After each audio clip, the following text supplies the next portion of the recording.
6 a.m. sharp. My phone blows up with 911 dispatch. "Sir, you're trespassing on private property. Leave the ranch now." My ranch, the 50-acre sanctuary I bought to save my disabled veteran brother's life. The only place his PTSD nightmares finally fade. The caller? HOA tyrant Stella Worthington, raging that her spoiled son Trevor desperately needs my land for his custody battle. Using her 3 grandkids as pawns, demanding the deed by sunrise. What she didn't know, she's been harassing the county sheriff for months. Her darling boy? Midnight ATV raids, revving at 3 a.m. outside my brother's bedroom, shattering his rare peace.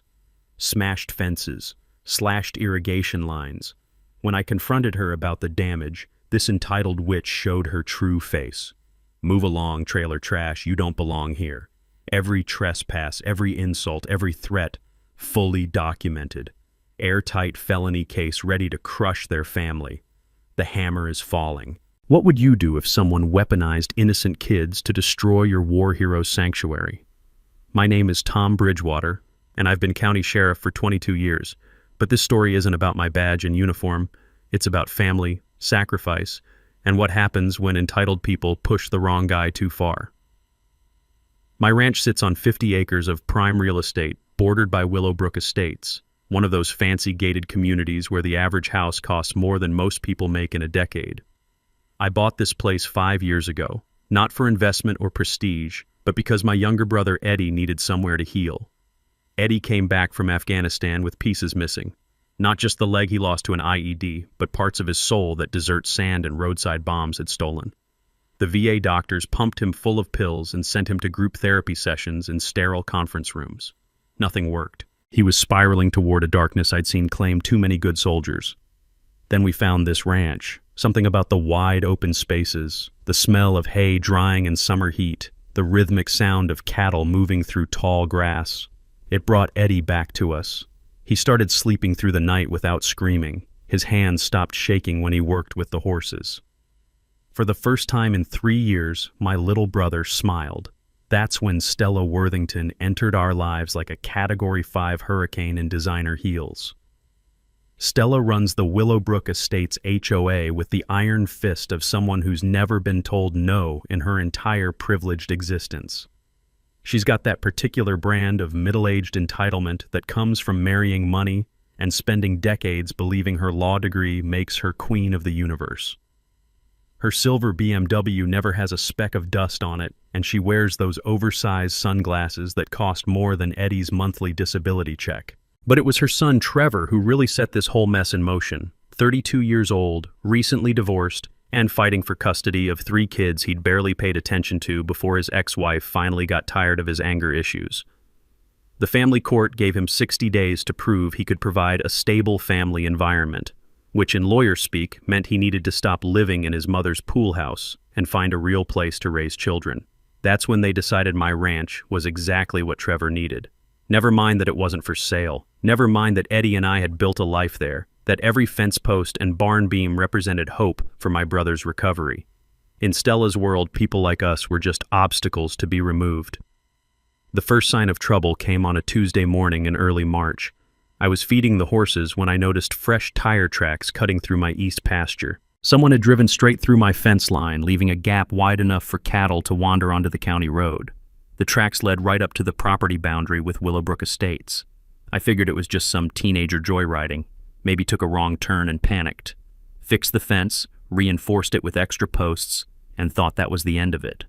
The sweet smell of fresh-cut lumber and the satisfying weight of the post-hole digger in my hands reminded me why I loved this physical work. It was honest, straightforward, nothing like the politics and paperwork that filled my days at the sheriff's department. That weekend, it happened again. This time, they'd cut the fence deliberately, using wire cutters to slice clean through 3 strands of barbed wire. Eddie found the damage during his morning walk, the routine that helped keep his anxiety in check. Watching him stand there, hands trembling as he stared at the destroyed fence, I felt something cold and dangerous settle in my chest. But I'm a cop, trained to gather evidence before making accusations, so I installed motion-activated trail cameras, the kind hunters use to track deer movements. Professional grade, infrared capable, with enough memory to record weeks of activity. If someone was messing with my property, I'd know exactly who, when, and how. The cameras caught everything. Trevor Worthington riding a red Yamaha ATV, cutting through my property at 2:17 a.m. like he owned the place. The infrared footage showed him weaving between my cattle, revving the engine loud enough to spook the horses, then stopping to take cell phone pictures of my barn and equipment shed. Not just passing through, actively surveying like he was planning something. I watched 3 nights of footage that told the same story. This wasn't some confused neighbor taking a shortcut. This was deliberate trespassing by someone who'd clearly been studying my property layout. The 4th night brought escalation. Trevor arrived with a friend, both of them carrying surveying equipment, an optical level, measuring chains, wooden stakes. They spent 2 hours marking boundaries, taking measurements, and driving stakes into my soil like they were planning construction. The arrogance was breathtaking. That's when I made my first tactical error. Instead of confronting them directly, I decided to document everything by the book. 22 years of law enforcement had taught me that solid evidence beats angry accusations every time. So I watched, recorded, and built my case file like I was preparing for court testimony. Wednesday morning at 6:43 a.m., my phone rang with a number I didn't recognize. 911 Emergency Services, what's your emergency? Yes, I need police out here immediately. There's a man illegally occupying property on Meadowbrook Drive, and he's threatening my son who was just trying to assess the land for children's housing needs. The dispatcher's voice shifted into professional mode. Ma'am, can you provide your name and the exact nature of the threat? This is Stella Worthington, president of the Willowbrook Estates HOA. This squatter has been harassing my son Trevor, who desperately needs this land to build a proper home for custody of his 3 children. The man is clearly unstable and refuses to leave property that doesn't belong to him. I had to give Stella credit. She was good at this. Her voice carried just the right mix of maternal concern and legal authority. Someone who didn't know the real story might actually believe her. The responding officer was Deputy Martinez, a solid young cop I'd trained personally. He found me in the barn, repairing tack and enjoying the familiar scent of leather oil and hay dust. Sheriff Bridgewater, got a weird call about someone harassing folks over on your road. I handed him the tablet with the trail camera footage. Martinez watched Trevor's midnight surveys, the surveying equipment, the obvious trespassing. His eyebrows climbed higher with each passing frame. So let me get this straight, Martinez said slowly. The lady calling 911 thinks you're squatting on your own property, while her son is the one actually trespassing? That's about the size of it, Deputy, and judging by their behavior, they have no idea who they're dealing with. Here's something most people don't understand about property law. Trespassing becomes criminal the moment someone enters your land without permission, regardless of their stated intentions. Even if Trevor genuinely believed he had legal rights to survey, which he didn't, conducting nighttime reconnaissance on someone else's property is clear-cut criminal trespass. The surveying equipment actually made it worse, demonstrating premeditation and intent to exercise unauthorized control over the land. Martinez shook his head. Want me to pay them a visit? Not yet. Let's see how deep this rabbit hole goes first. That afternoon brought the first mini twist. Eddie was checking the mail when a silver BMW pulled into our driveway. Stella Worthington emerged wearing a business suit that probably cost more than my monthly mortgage payment, and those signature oversized sunglasses that screamed, "I demand to speak to your manager." "Excuse me," she called to Eddie, her voice dripping with the kind of false sweetness that makes smart people immediately suspicious. "I'm looking for the property owner. Are you the caretaker?" Eddie, bless him, played it perfectly. "I'll get Tom for you, ma'am." I walked out of the barn still wearing work clothes, faded jeans, flannel shirt, steel-toed boots caked with honest dirt. To Stella, I probably looked exactly like the ignorant hillbilly she'd imagined. "Mr. She waited for me to fill in the blank. "Bridgewater, this is my ranch." "I see." Her tone suggested she saw nothing but an obstacle to be removed. "I'm Stella Worthington from Willowbrook Estates. I think there's been some confusion about property boundaries. My son Trevor needs this land for his children's welfare, and I'm prepared to make you a very generous offer. Ma'am, this property isn't for sale at any price." "Everything has a price, Mr. Bridgewater. Perhaps you don't understand the legal complexities involved here." That's when I knew we were in for a real fight. Stella's legal complexities arrived the following Tuesday in the form of official court documents served by a process server who looked like he'd rather be anywhere else on Earth. Family Court of Davidson County, I read aloud, scanning the motion. In the matter of Trevor Worthington versus Thomas Bridgewater, regarding impediment to suitable housing for minor children. Eddie looked up from his coffee, the morning ritual that helped keep his anxiety managed. What's that mean in English? It means Stella's trying to use the family court system to steal our ranch. The motion was a masterpiece of legal manipulation wrapped in child welfare language.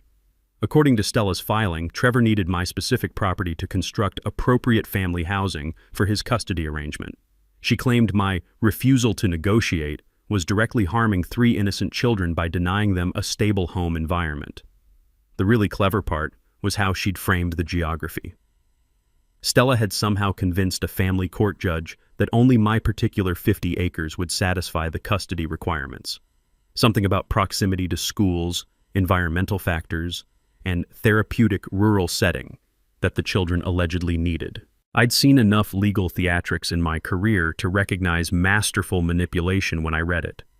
Stella was using those 3 kids as human shields, betting that no judge would want to be the one who denied children a proper home.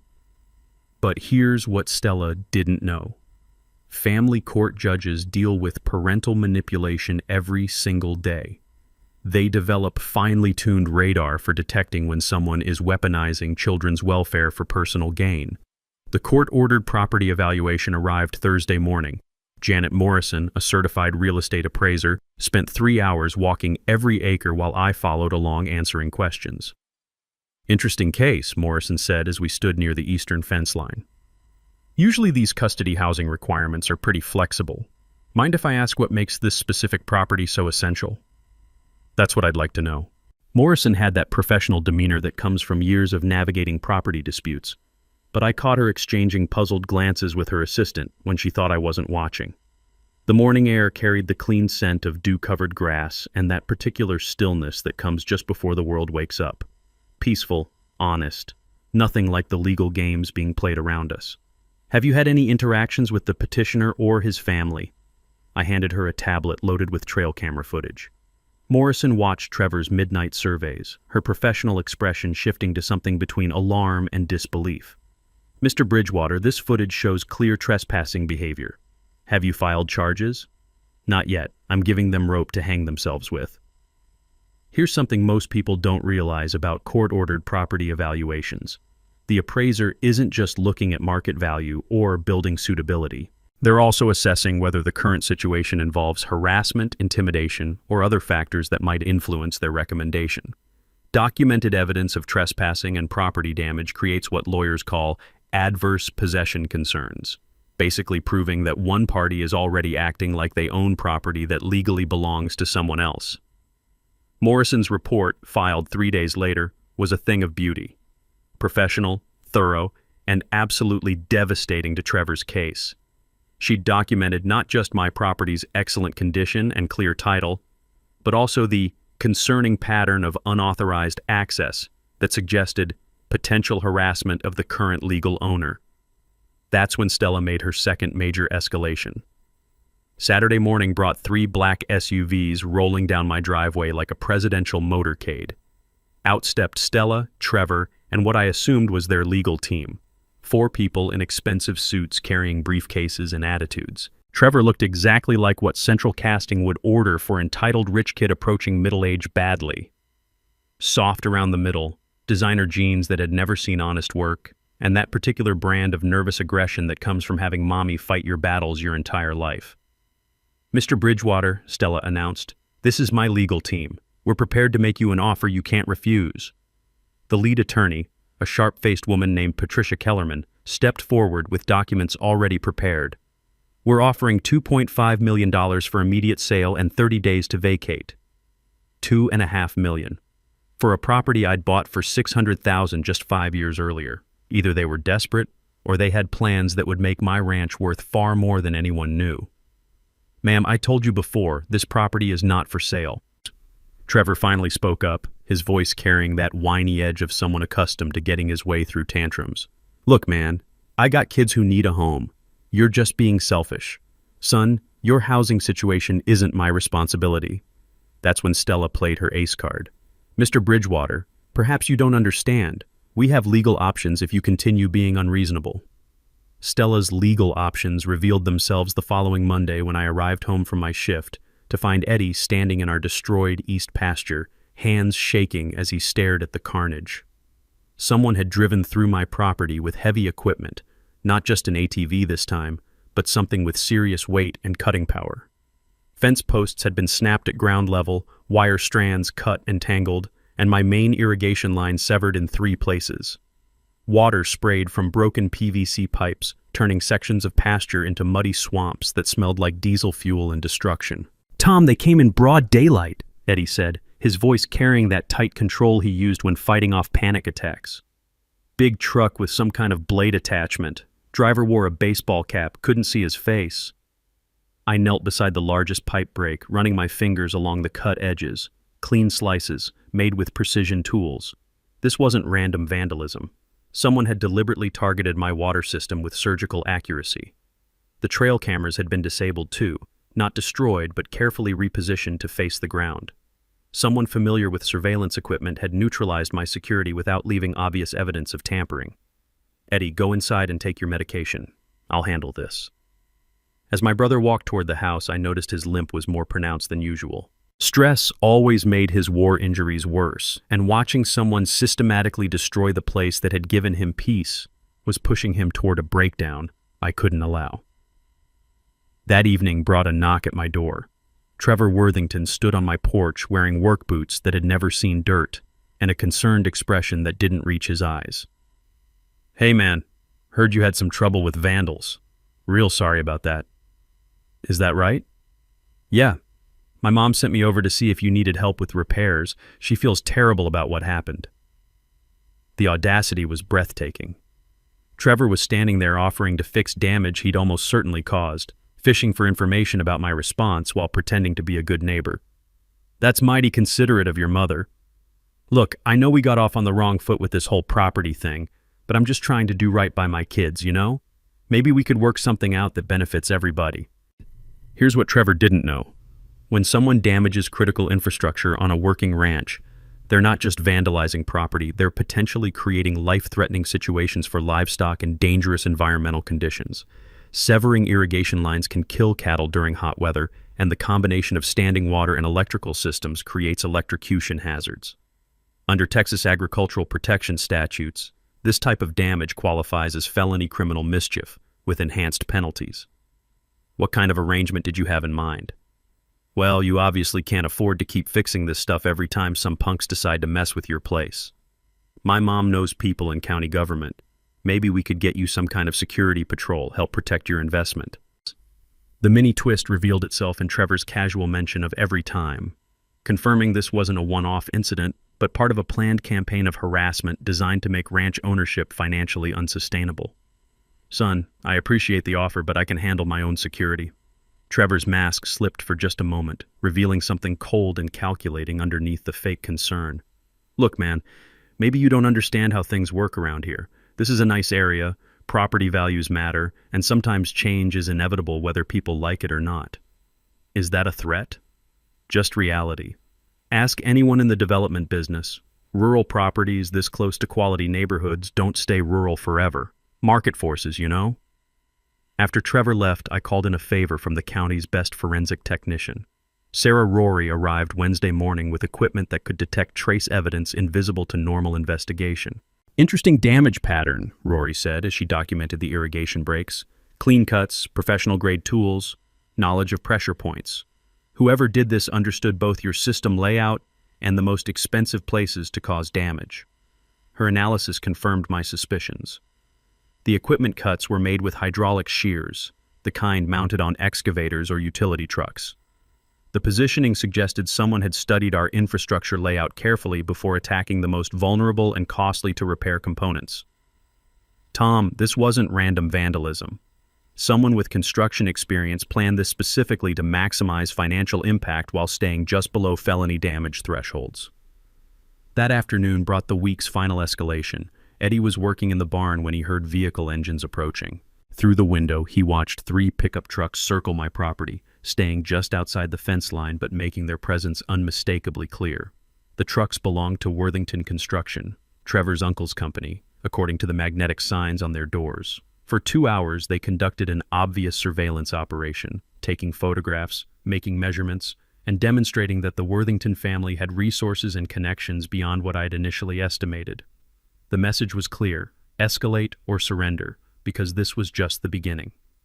Sometimes the most important discoveries come from the most unlikely sources. Thursday evening, my phone rang with an unknown number from Fort Worth. The voice on the other end was female, nervous, and carried the distinctive accent of East Texas. "Is this Tom Bridgewater who owns the ranch on Meadowbrook Drive?" "Yes, ma'am. Who's calling?" "My name is Angela Martinez. I used to be Angela Worthington until 6 months ago. Trevor's my ex-husband." The pieces started clicking into place. "What can I do for you, Mrs. Martinez?" "I saw the news story about Trevor needing land for custody. Mr. Bridgewater, that man is lying to everyone, including the court. I need you to know what you're really dealing with." For the next 30 minutes, Angela painted a picture that turned my understanding of the situation completely upside down. Trevor hadn't lost custody due to housing issues. He'd lost it because of domestic violence charges, financial fraud, and what family court psychologists had classified as narcissistic personality disorder with manipulative behaviors. "The restraining order specifically prohibits him from having overnight visits with our children," Angela explained. "But he's been telling his mother and the court that he just needs proper housing to get them back. It's a complete lie." The custody hearing that supposedly required my ranch? Pure fiction. Trevor's parental rights had been permanently restricted after he'd been arrested for threatening Angela with a baseball bat during an argument over child support payments. "Mrs. Martinez, why are you telling me this?"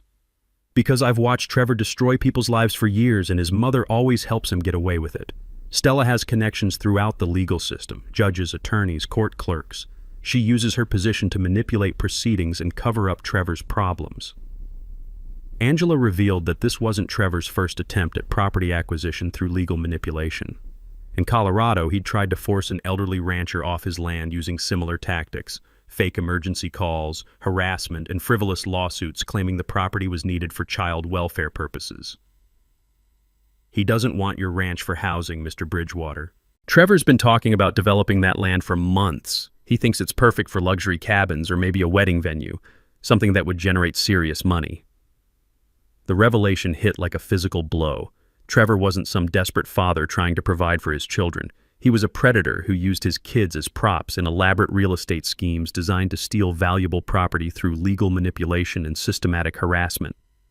"Do you have documentation of any of this?" "Court records, police reports, medical records from when he put me in the hospital. Everything. I've been building a case to get his supervised visitation revoked completely." Angela agreed to overnight copies of everything, including psychological evaluations that painted Trevor as a dangerous manipulator with a history of escalating violence when he didn't get his way. Here's what most people don't understand about family court fraud. Using children's welfare as justification for property acquisition is a federal crime under several statutes, including wire fraud, conspiracy, and abuse of legal process. When someone files false court documents claiming child welfare needs to justify taking someone else's property, they're not just committing local harassment, they're engaging in organized fraud that can trigger FBI jurisdiction. As I hung up the phone, everything made perfect sense. The midnight surveillance, the professional-grade vandalism, the expensive legal team, the coordinated harassment campaign, this wasn't some desperate custody situation. This was organized criminal activity designed to steal valuable real estate using the court system as a weapon. Trevor and Stella had picked the wrong target. They'd assumed I was some isolated country guy who'd buckle under pressure from lawyers and lawsuits. What they didn't know was that I'd spent 2 decades building relationships with federal law enforcement agencies, prosecutors' offices, and investigative units specifically designed to handle organized fraud. But I still had one major advantage they didn't know about. They had absolutely no idea I was the county sheriff. As far as they knew, Tom Bridgewater was just some stubborn rancher who refused to be intimidated. Time to let them think they were winning while I prepared something special. Angela's documentation arrived Friday morning via overnight express, and it was even worse than she'd described. Court records from 3 different states showed Trevor's pattern of using fake child welfare claims to target valuable properties. Police reports detailed escalating harassment campaigns.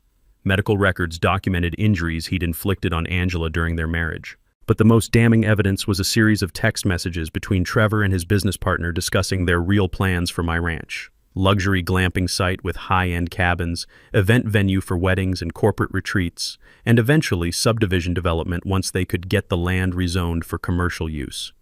50 acres that close to Austin could generate millions annually, read one message. Just need to get the hillbilly off the land first. Time to give them exactly what they thought they wanted. My first call was to Bobby Hutchins, the county's best civil engineer, and a guy who owed me several favors from cases where I'd protected his family from stalkers. Bobby specialized in ranch infrastructure and had a particular talent for creative problem solving.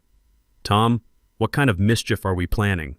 The educational kind, Bobby. Someone's been trespassing on my property using heavy equipment. I want to make sure they understand the consequences of their actions. Bobby arrived Saturday morning with surveying equipment and a grin that told me he understood exactly what kind of education we were providing. Together, we walked the eastern boundary where Trevor conducted his regular ATV reconnaissance missions. See that irrigation ditch? I pointed to the 8-foot-wide channel that carried water from our main well to the livestock tanks. Runs parallel to the fence line, about 6 feet from the property boundary. Perfect natural obstacle, Bobby agreed. What did you have in mind? Here's something most people don't know about rural engineering.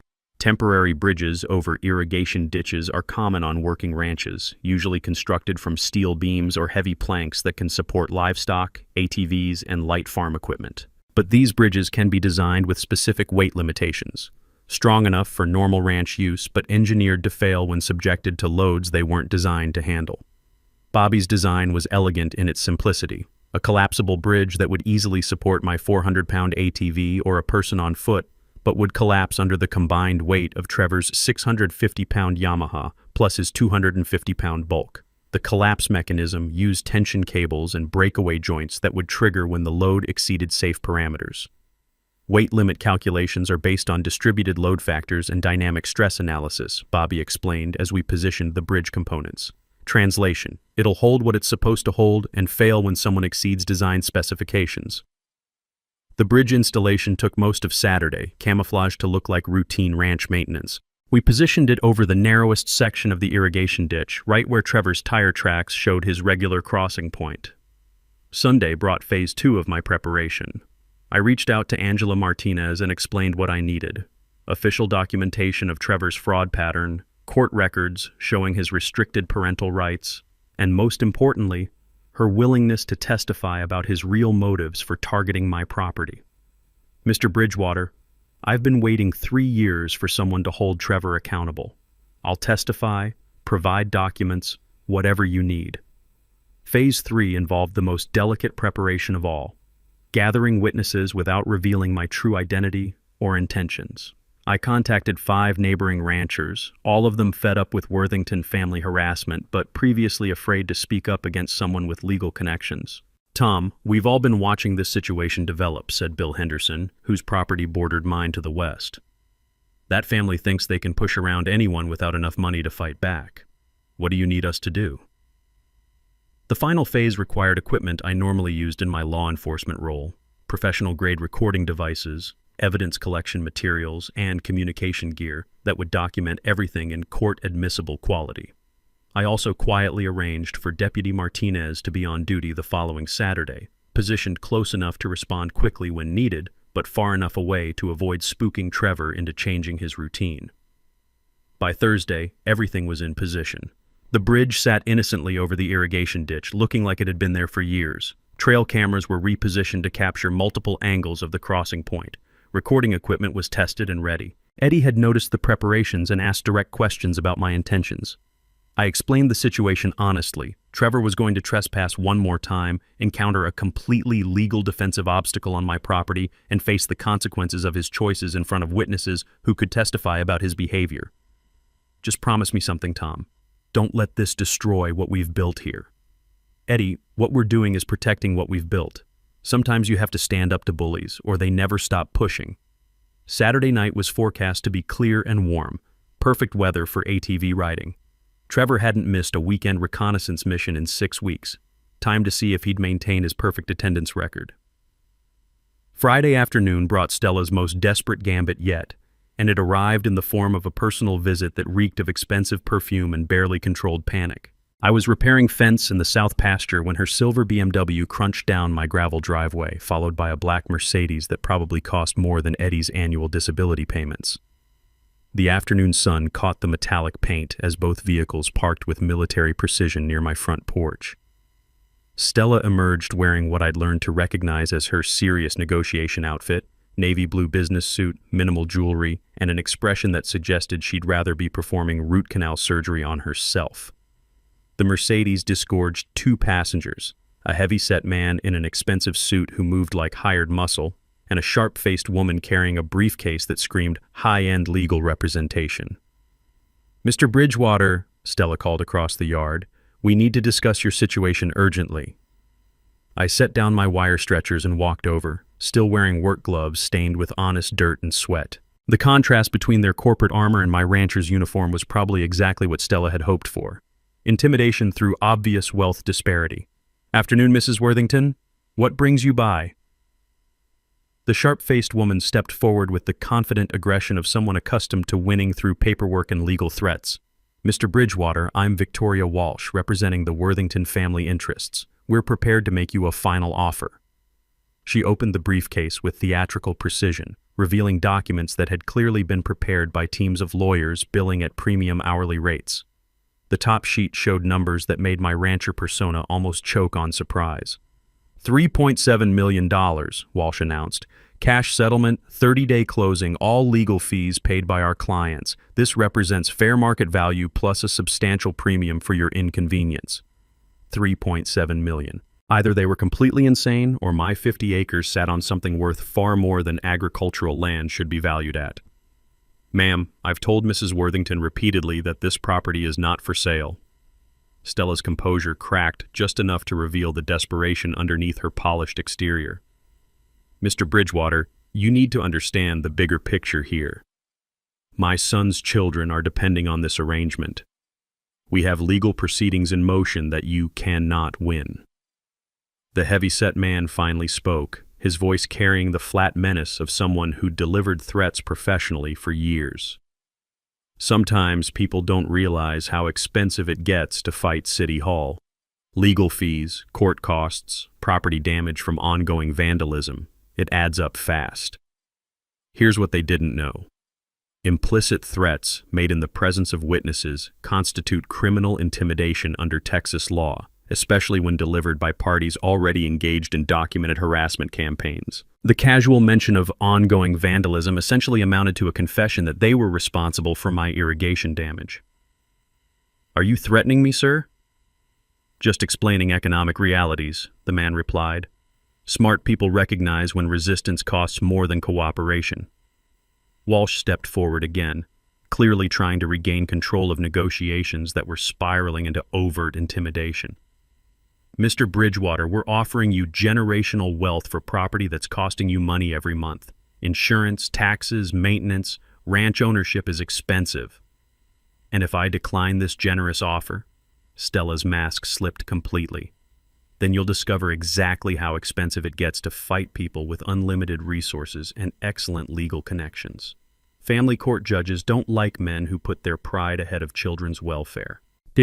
The mini twist revealed itself in Stella's slip about unlimited resources, confirming that this wasn't just about Trevor's housing needs, but about a much larger financial operation with serious money behind it. "Mrs. Worthington, I think you've mistaken me for someone who can be intimidated by lawyers and veiled threats." "We'll see about that," she snapped, abandoning all pretense of polite negotiation. "Victoria, show him the alternative." Walsh produced a second set of documents, preliminary legal filings that would trigger a cascade of court proceedings, regulatory investigations, and bureaucratic harassment designed to make property ownership financially impossible. "Eminent domain petition for public utility expansion," Walsh explained with obvious satisfaction. "Environmental impact studies requiring expensive soil testing. Zoning compliance reviews that could take years to resolve. agricultural exemption challenges that would triple your property tax burden. The scope of their planned legal assault was breathtaking. A coordinated attack using multiple government agencies and court systems to drown me in proceedings that would cost hundreds of thousands to defend against. Of course, all of these proceedings disappear if you accept our reasonable offer, Stella added. Your choice, Mr. Bridgewater, generational wealth or generational debt from fighting battles you cannot win.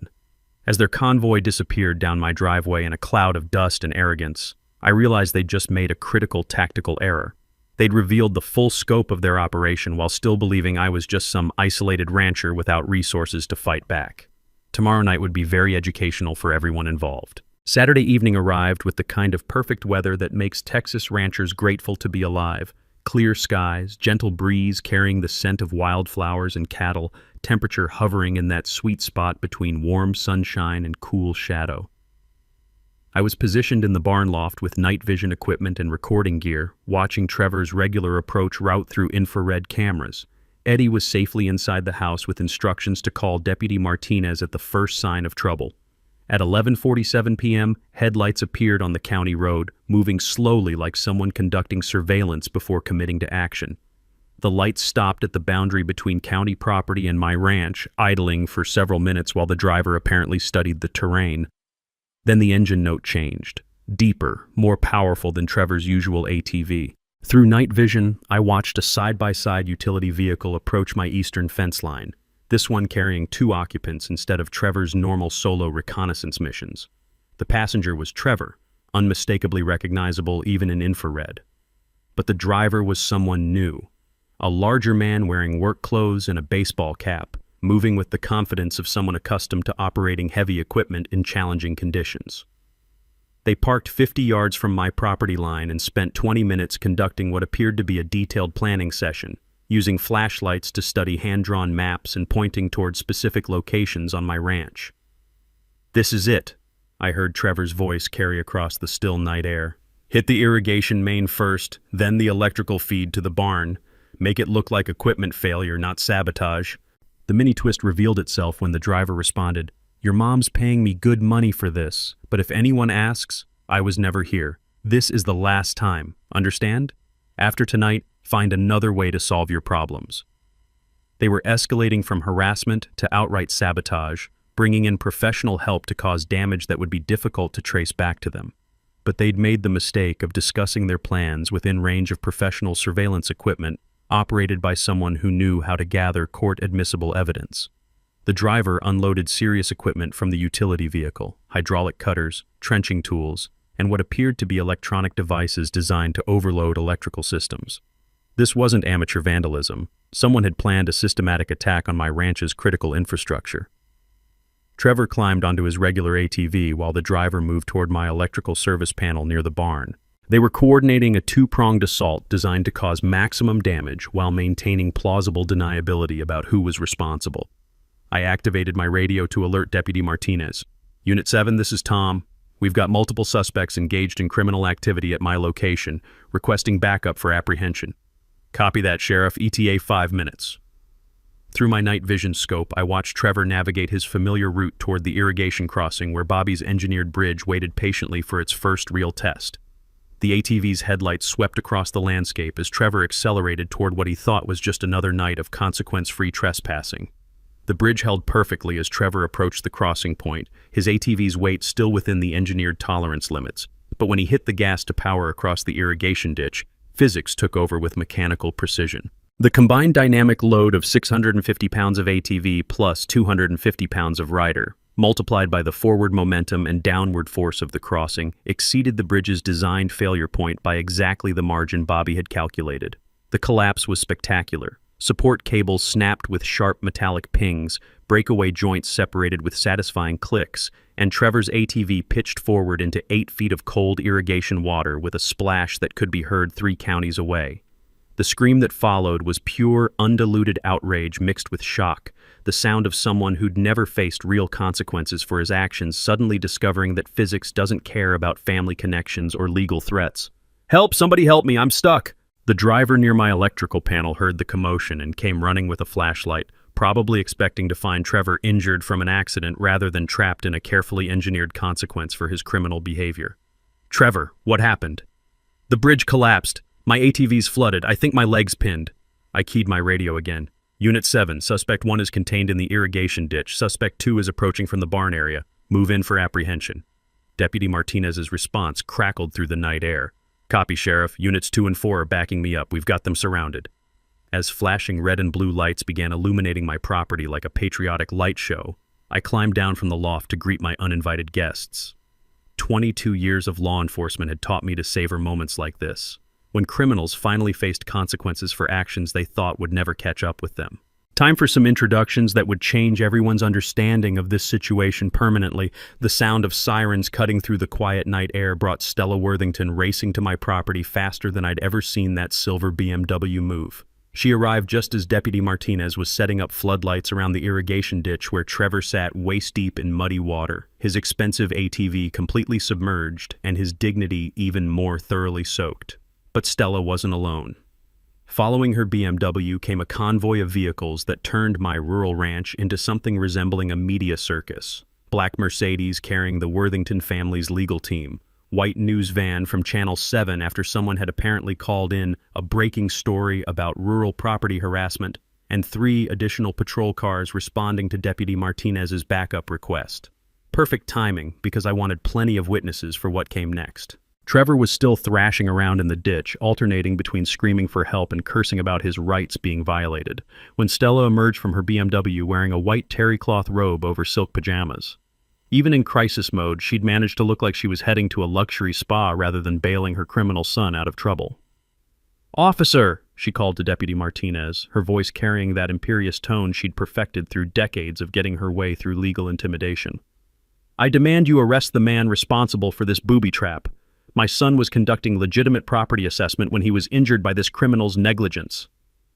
Martinez looked up from photographing the collapsed bridge, his expression professionally neutral. "Ma'am, I'm going to need you to step back while we process this crime scene." "Crime scene?" Stella's voice climbed an octave. "The only crime here is this squatter attacking my son with illegal traps. I'm Stella Worthington, president of the Willowbrook Estates HOA, and I demand immediate action." That's when the Channel 7 news crew started rolling, their camera lights turning the nighttime chaos into primetime drama. Reporter Jessica Rory positioned herself with the perfect backdrop, flashing police lights, Trevor still stuck in the ditch, and Stella gesticulating wildly in her designer pajamas. This is Jessica Rory reporting from Davidson County, where a property dispute has escalated into what appears to be criminal activity involving harassment, trespassing, and systematic vandalism. I walked out of the barn wearing full Sheriff's Department uniform, badge, radio, duty belt, everything that identified me as the law enforcement officer I'd always been but had never revealed to the Worthington family. The effect was immediate and devastating. Stella stopped mid-sentence, her mouth opening and closing like a fish, gasping for air as the reality of her situation crashed down around her. For 3 months, she'd been threatening, harassing, and attempting to intimidate the county sheriff, while her son had been conducting criminal trespassing operations against a law enforcement officer's property.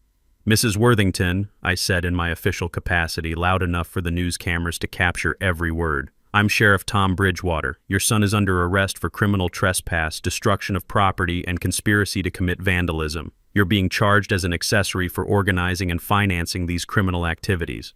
The silence that followed was broken only by the sound of Trevor splashing in the irrigation ditch and the mechanical whir of news cameras capturing his mother's complete mental breakdown in high definition. You're the sheriff?" Stella's voice had shrunk to barely a whisper. "Yes, ma'am. Have been for 22 years. Every false 911 call you made, every harassment campaign you organized, every threat your legal team delivered, all of it was directed at a county law enforcement officer. That elevates these charges to felony level under Texas harassment statutes." Deputy Martinez was already reading Trevor his rights as additional officers helped extract him from the ditch, his expensive clothes now resembling something dredged from a swamp. The hydraulic cutting tools and electrical sabotage equipment provided clear evidence of premeditated criminal activity.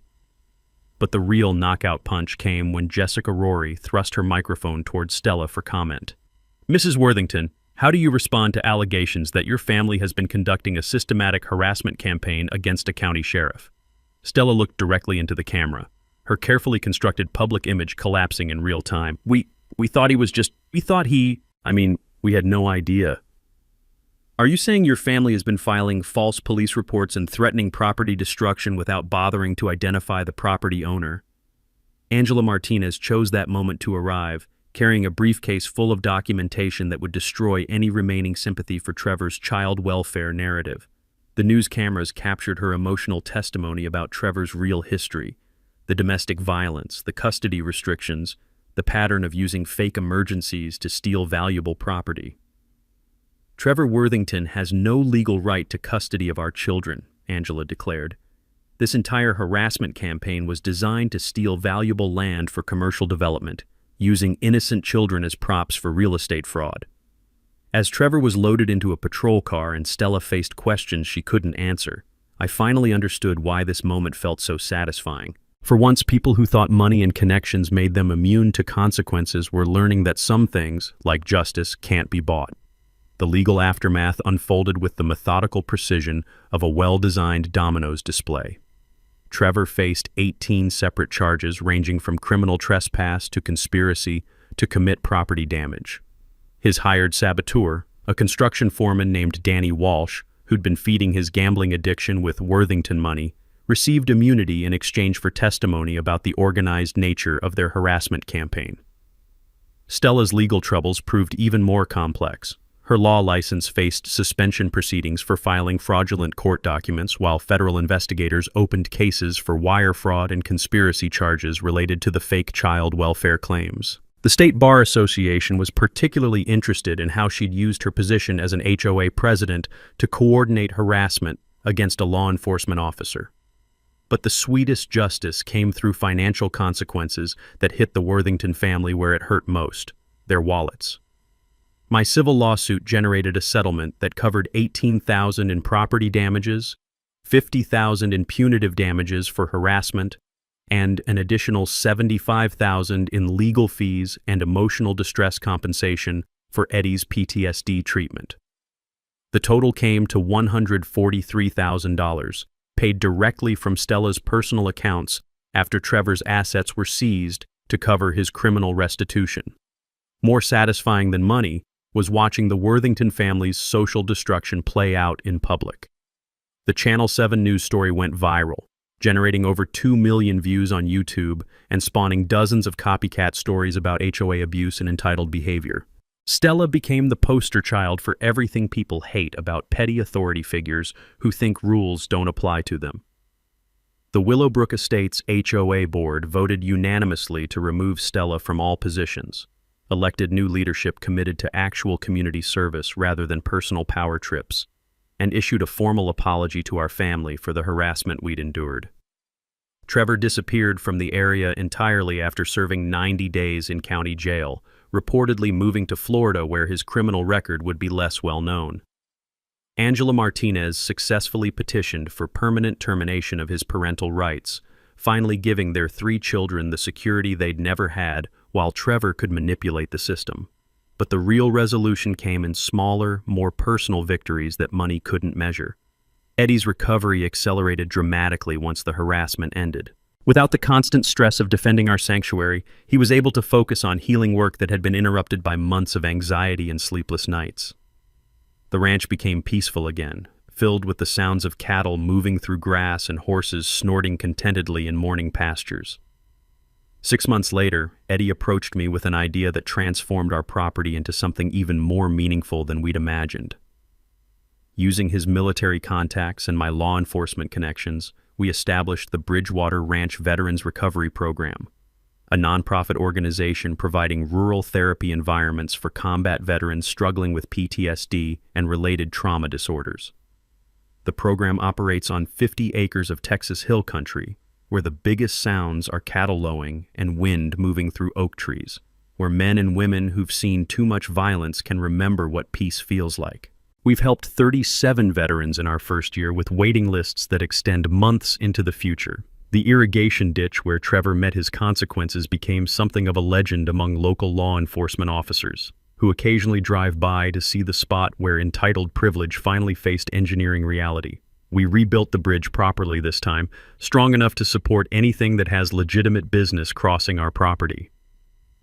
Angela Martinez brings her children to visit occasionally, and it's remarkable watching kids who spent years walking on eggshells around their father finally experience what normal family stability looks like.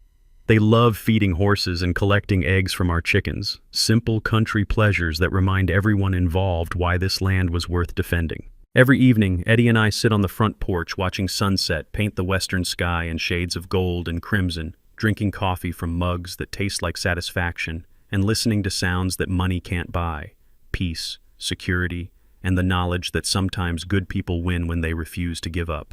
Thanks for hanging out with us on HOA Stories, where the HOA Karens meet their match.